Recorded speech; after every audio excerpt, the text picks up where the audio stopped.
President Sisi congratulates Antonio Costa on European Council presidency and stresses stronger EU-Egypt ties.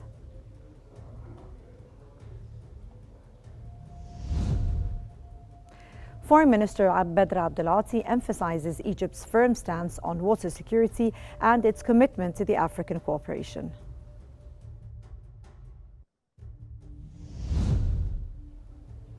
Health Minister Khalid Abdel Ghaffar confirms over 4 million treated in Hepatitis C initiative.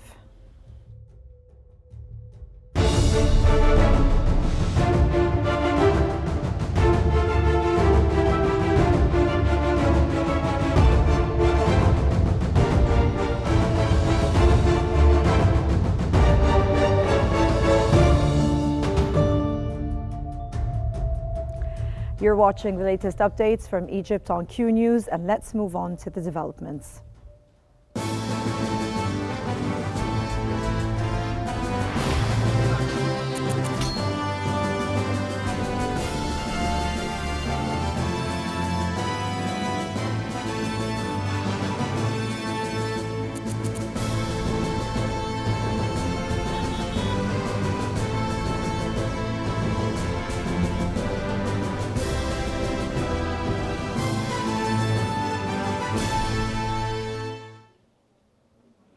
President Abdel Fattah Sisi has extended warm congratulations to Antonio Costa on his appointment as President of the European Council. In a message posted on his official Facebook account, President Sisi has expressed hope for stronger ties between Egypt and the European Union. He also stressed the importance of enhancing joint efforts and coordination on regional security, stability, and the resolution of ongoing conflicts.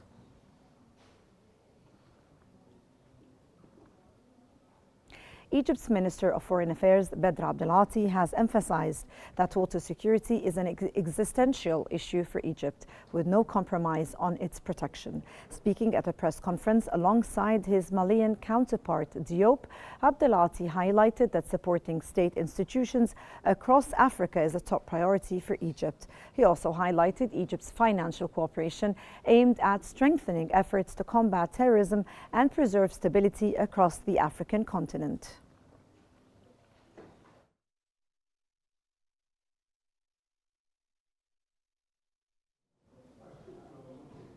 Malian Foreign Minister Abdallah Diop has stressed the importance of strengthening relations with Egypt in all areas, highlighting Mali's reliance on Egypt's role in providing peaceful solutions in the Middle East and Africa. In a press conference with his Egyptian counterpart, Bedr Abdelati, Diop praised Egypt's support for Mali in various sectors and commended Egypt's contributions to the African Peace and Security Council and international forums.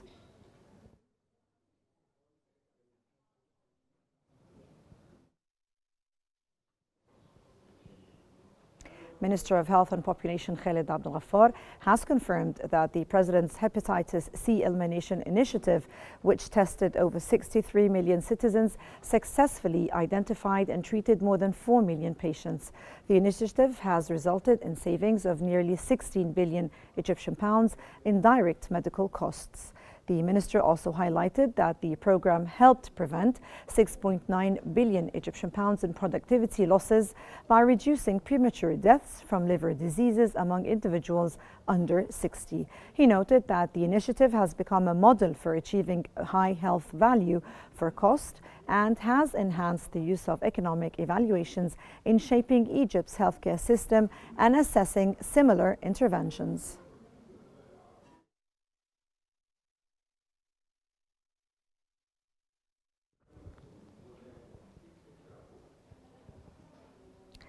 The new administrative capital has been designated as the Arab Capital of Intellectual Property for 2024. During the Arab Intellectual Property Day celebrations, Khalid Abbas emphasized that the once barren desert of 2016 has transformed into a fully integrated city, now housing government, residential and investment districts. Abbas also noted the expanding residential development and rising occupancy in the capital, along with the Egyptian government's recent decision to operate from within the city.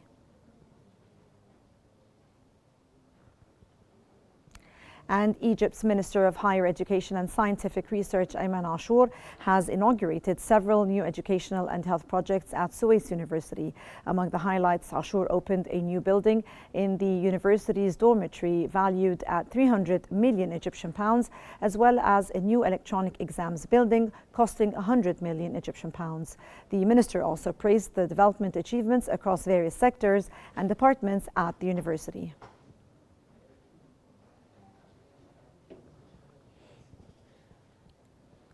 Aswan Governor Ismail Kamel has highlighted significant advancements in solar energy projects under the new republic. He emphasized that solar energy has become a national security priority, helping Egypt achieve self-sufficiency in the energy sector.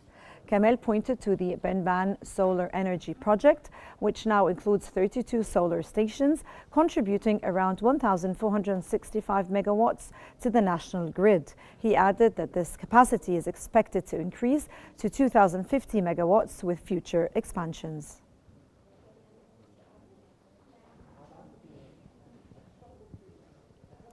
Minister of Tourism and Antiquities Sharif Fathi and South Sinai Governor Khalid Mubarak have officially launched the annual Lighting Festival at Soho Square in Sharm el-Sheikh. Governor Mubarak expressed his appreciation for the enthusiasm of hundreds of tourists and visitors from around the world who attend the festival each year. He highlighted the festive atmosphere with various celebrations held across the city's squares and streets, adorned with lights and decorations in celebration of the upcoming Christmas and New Year.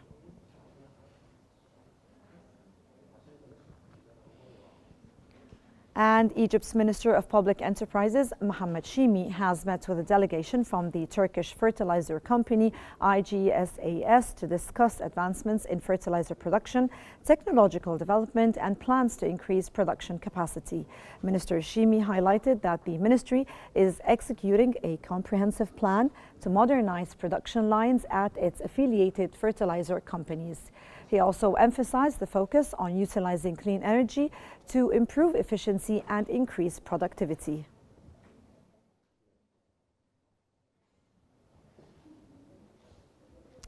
The Ministry of Social Solidarity, under the patronage of Minister Maya Morsi, has opened the Diyarna for Handicrafts and Heritage exhibition in El Gouna, Hurghada, marking its first time in the city.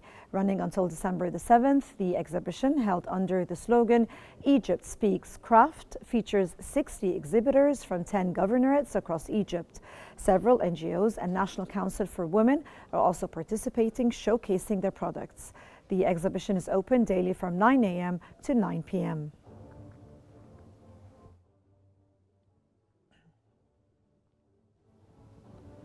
The Minister of Health and Population, Khaled Abdel has met with Egypt's ambassador to the Philippines, Nader Zaki, to explore healthcare sector collaboration. Ministry spokesperson Hossein Abdel stated that the discussions included establishing a nursing institute in Egypt and hosting Filipino nursing experts for academic exchanges. The plan also involves bringing trainers to provide practical training for local staff. Abdel emphasized the importance of coordinating with the ministry's nursing department and the nursing syndicate and signing a cooperation protocol with the Filipino side.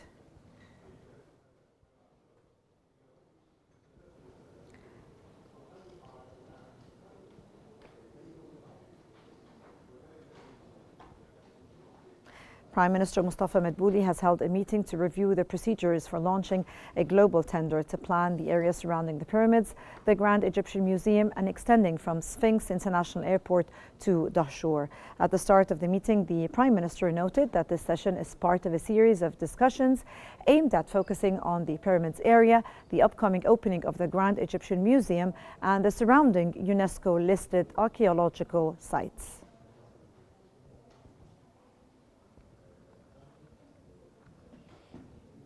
Prime Minister Mustafa Madbouli has met with Ming Jianzhan, Vice President of the Chinese company Great Wall Motors, to discuss the company's interest in establishing a major car and spare parts production project in the Suez Canal Economic Zone. During the meeting, Prime Minister Madbouli highlighted the government's commitment to supporting the project, offering incentives for investment in the Suez Canal Economic Zone, as well as benefits under Egypt's export support program.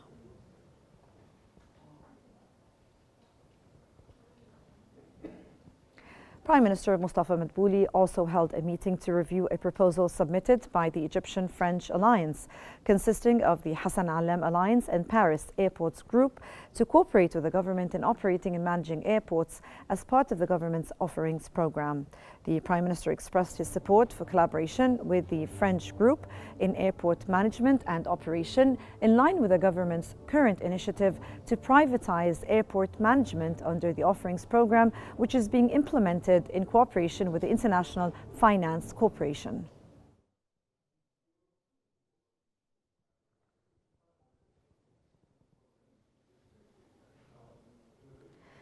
And the Minister of Civil Aviation, Sameh Hafni, has outlined plans to increase Egypt's airport capacity to 79 million passengers annually. The ministry aims to raise capacity to 72.2 million by the end of 2025, up from 66.2 million in December 2023. And by 2029-2030, the target is to reach 109.2 million passengers. Additionally, a new passenger terminal will be built at the Cairo airport with a capacity of 30 million passengers annually, bringing the total capacity to 60 million per year.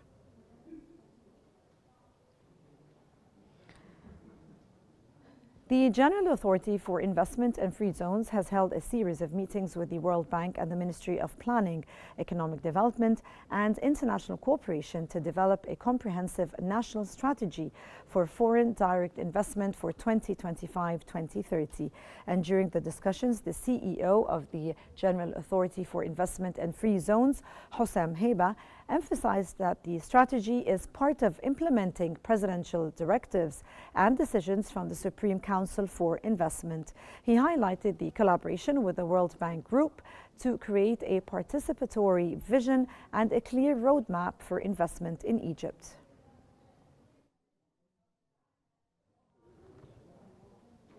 The Minister of Investment, Hassan El Khatib, and Minister of State for Economic Affairs of North Rhine-Westphalia discussed potential cooperation for trade and investment. During the first session of the Egypt-North Rhine-Westphalia Economic Summit, Minister El Khatib invited companies attending the summit to explore investment opportunities in the Egyptian market, which serves as a gateway between Germany and numerous global markets.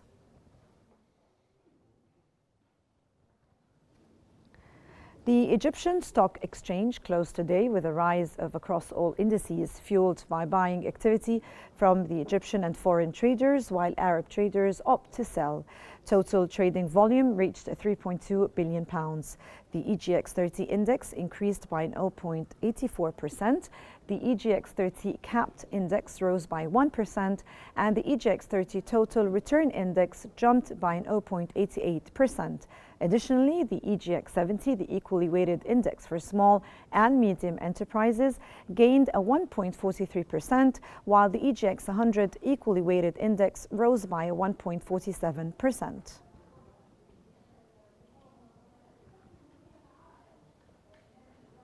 And Egypt's national football team has dropped 3 spots to 33rd in FIFA's November rankings after 2 draws during the international break. Despite leading Group C in AFCON qualifiers, these results affected their global standing. Egypt remains 3rd in Africa behind Morocco and Senegal, and 2nd in the Arab world. Argentina holds the top spot globally, while Morocco leads Africa in 14th place.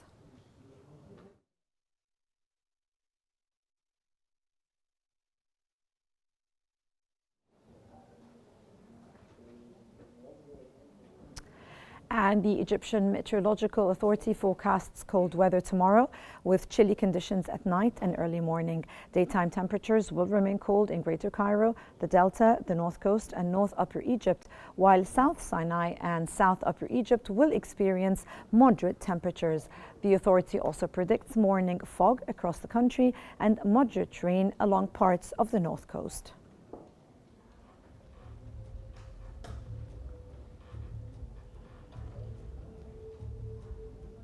And that brings us to the end of our news bulletin, and here's what we've been covering. President Sisi congratulates Antonio Costa on European Council presidency and stresses stronger EU-Egypt ties.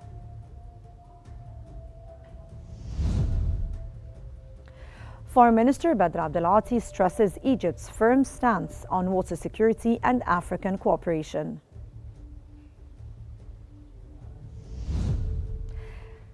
Health Minister Khaled Abdel Ghaffar confirms over 4 million treated in Hepatitis C initiative.